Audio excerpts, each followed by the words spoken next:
Hello, everyone. Today, we are interviewing Professor Ramón Flecha from the University of Barcelona.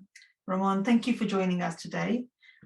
Could you just give us a little bit of background of your work in educational dialogue? Yes, I have been all my life working on educational dialogue. I started being a student and going as a volunteer to the poorest area of my city of Bilbao in order to collaborate with literacy, with very poor immigrant people from Portugal. And we developed the idea of educational dialogue that we learned mainly with the writings of Paulo Freire. Okay, thank you. And can you briefly explain how Paulo Freire uses dialogic education to tackle injustice? Yes, really, Freire was incredible because in the 60s and then in the 70s was very famous to say that, as for instance, Coleman said, that the learning of the people depends of the socioeconomic status. Or even the reproductionist model, that education in schools only were able to reproduce inequalities. And Freire took just the opposite way. He said and wrote and in practice and in theory that with educational dialogue, we could get the poorest people of our cities and villages to learn the same level of those coming from upper classes. And that means justice, to give the same to every human being. And that means the right to education, because when all children are born, all have the same right to the same education. And that was theory, but was also practice.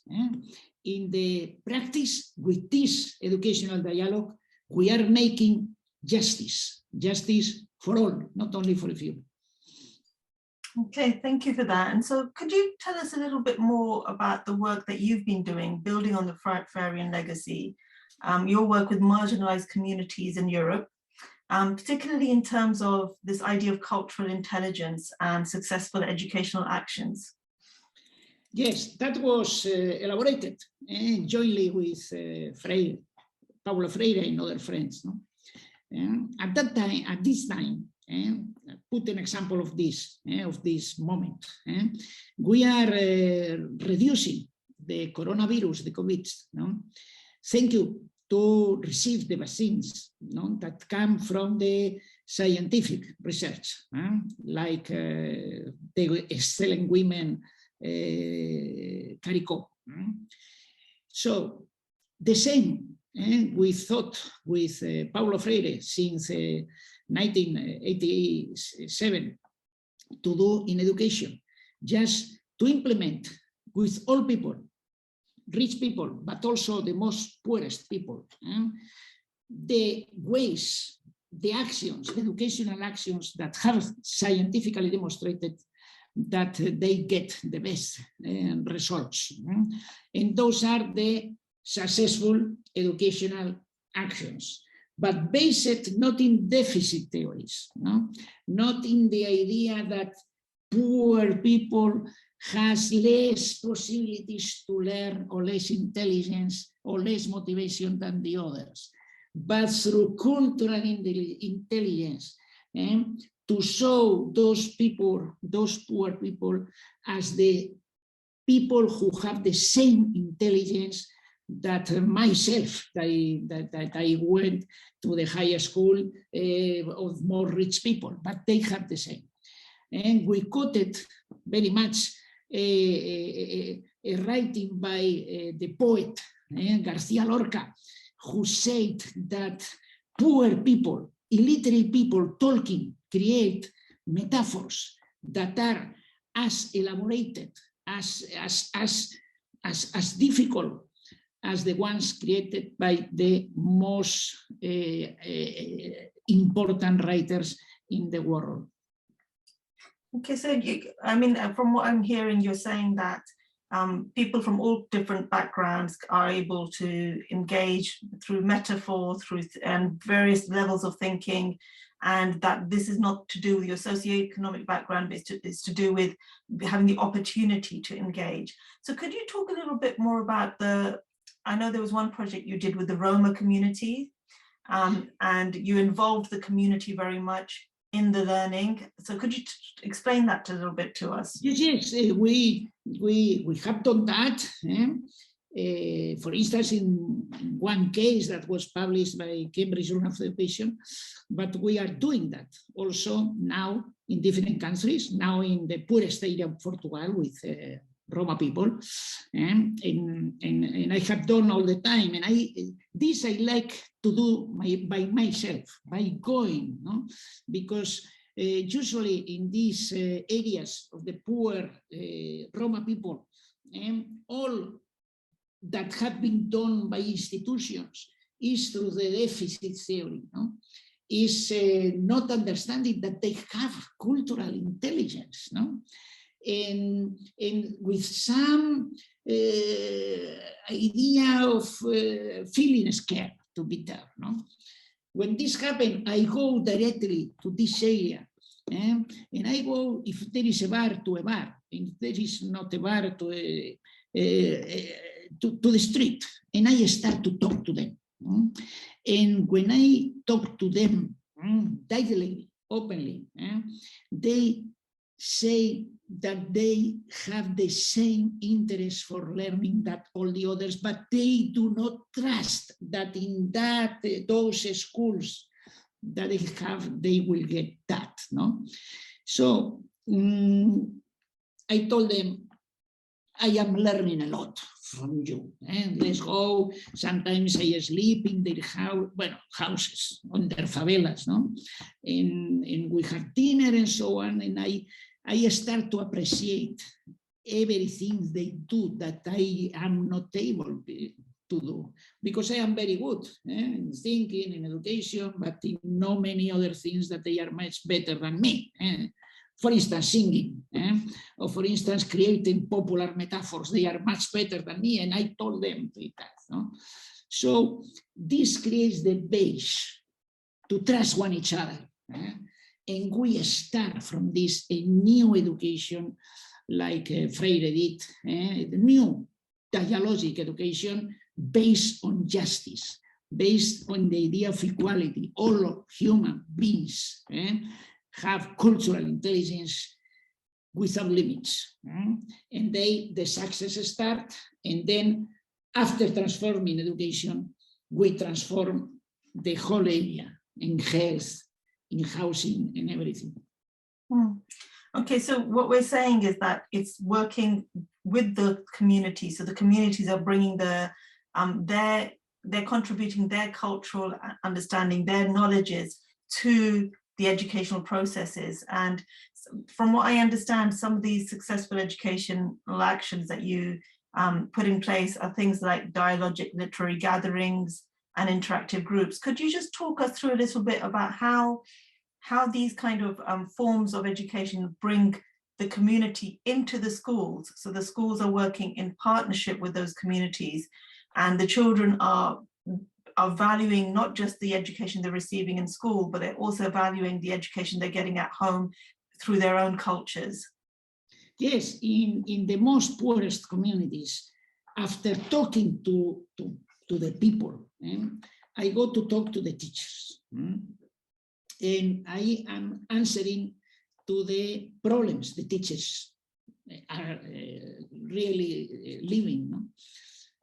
Then they say to me, I have only 12 children in the class, and I cannot with the 12. I have two that are so aggressive with the others, and I cannot get them to be peacefully in the class. And I told them, this teacher, me too, I cannot. There is one person who can, for instance, his father. oh, but you know, his father is in prison, he is also very aggressive, he is really guilty of not only drug traffic, but also gender violence. No? Well, but he can, you and me cannot. I go, I negotiate with the government, and I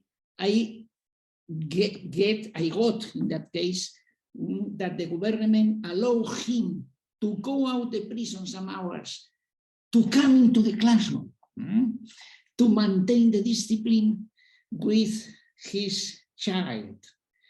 He started by this, but then he, weeks later, engaged in being volunteer in 30 groups. We organized the classroom in 4 groups of 4 children because the number of students increased, and he was one of the volunteers there.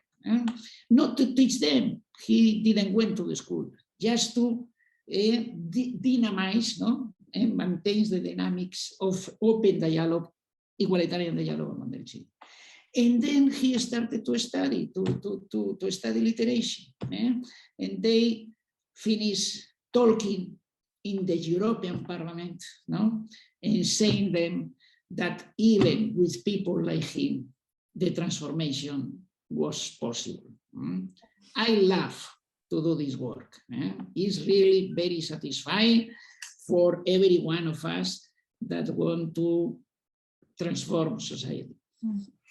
Thank you for that. So you've given a quite bit of an extreme example of working with parents who have even broken the law or are not, people that we wouldn't normally engage with in schools. But by working with the parents, you give value to those children. The children, they gain a kind of self-respect, which then that dialogic process enhances their education. And as you've just said, the projects you've initiated have demonstrated so much success that you've reported back to the European Parliament, and this has been something that's been adopted by the European bodies for education. So thank you very much for sharing that with us. Could you just very quickly explain what you mean by, so these interactive groups, let's talk about those for a minute. So from my understanding, what that involves is you have 4 groups, groups of 4 children and 1 volunteer from the community. So this could be a parent or could be anybody in the community who comes in, and they do problem solving in mathematics in these specific sessions. And that they are supported by the teacher and the volunteers to engage in a dialogue so that they solve that problem. But what that then does, it enhances sort of like real life maths problem solving, and they begin to see that it has some relevance to them as children. So then they start to engage in mathematics. Have I got it right? Is that how it works? Yes, is exactly this. The teacher became the guide of the 4 volunteers. Each volunteer is the guarantee that the 4 children are helping each other. In that way, they have a great success in mathematics, in language, in everything, in music. But because they do helping each other, they are developing values, solidarity and so on. And because they are helping each other, the emotional development is incredible. And they develop the most important one, the sentiments, like the sentiment of friendship. When they wake up in the morning and they wash their face, they are sure that when they will go to the classroom, they will have friends there.